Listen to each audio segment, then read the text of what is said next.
शिव पुराण विद्वेश्वर संहिता अध्याय 21 शिवलिंग की संख्या। सूत जी बोले, महर्षियों, पार्थिव लिंगों की पूजा करोड़ों यज्ञों का फल देने वाली है। कलयुग में शिवलिंग का पूजन मनुष्यों के लिए सर्वश्रेष्ठ है। यह भोग और मोक्ष देने वाला एवं शास्त्रों का निश्चित सिद्धांत है। शिवलिंग 3 प्रकार के हैं, उत्तम, मध्यम और अधम। 4 अंगुल ऊंचे वेदी से युक्त सुंदर शिवलिंग को उत्तम शिवलिंग कहा जाता है। उससे आधा मध्यम तथा मध्यम से आधा अधम कहलाता है। ब्राह्मण, क्षत्रिय, वैश्य तथा शूद्रों को वैदिक उपचारों से आदर पूर्वक शिवलिंग की पूजा करनी चाहिए। ऋषि बोले, हे सूत जी, शिव जी के पार्थिव लिंग की कुल कितनी संख्या है? सूत जी बोले, हे ऋषियों, पार्थिव लिंग की संख्या मनोकामना पर निर्भर करती है। बुद्धि की प्राप्ति के लिए सद्भावना पूर्वक 1000 पार्थिव शिवलिंग का पूजन करें। धन की प्राप्ति के इच्छुक 1500 शिवलिंगों का तथा वस्त्र प्राप्ति के हेतु 500 शिवलिंगों का पूजन करें। भूमि का इच्छुक 1000, दया भाव चाहने वाला 3000, तीर्थ यात्रा करने की चाह रखने वालों को 2000 तथा मोक्ष प्राप्ति के इच्छुक मनुष्य को 1 करोड़ पार्थिव लिंगों की वेदोक्त विधि से पूजा आराधना करनी चाहिए। अपनी कामनाओं के अनुसार शिवलिंगों की पूजा करें।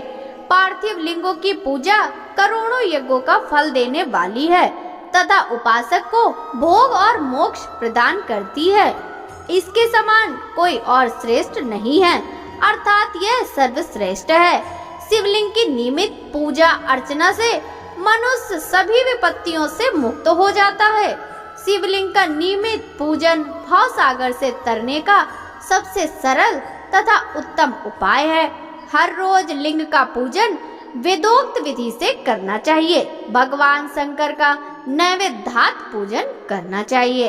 भगवान शंकर की 8 मूर्तियां पृथ्वी, जल, अग्नि, वायु, आकाश, सूर्य, चंद्रमा तथा यजमान हैं। इसके अतिरिक्त शिव, भव, रुद्र, उग्र, भीम, ईश्वर, महादेव तथा पशुपति नामों का भी पूजन करें।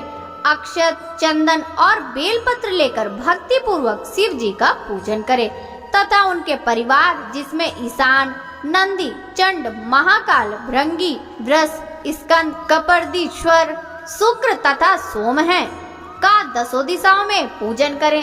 शिव जी के वीरभद्र और कीर्तिमुख के पूजन के पश्चात 11 रुद्रों की पूजा करें।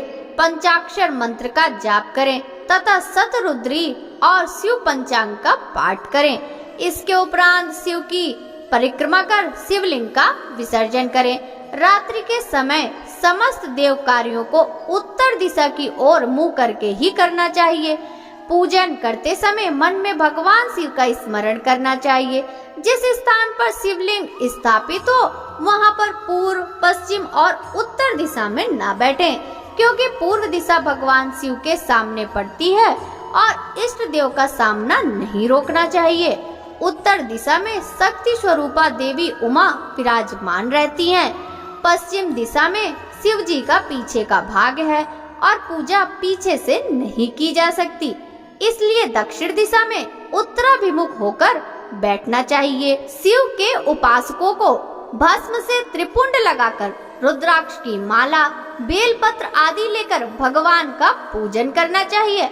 यदि भस्म ना मिले तो मिट्टी से ही त्रिपुंड का निर्माण करके पूजन करना चाहिए।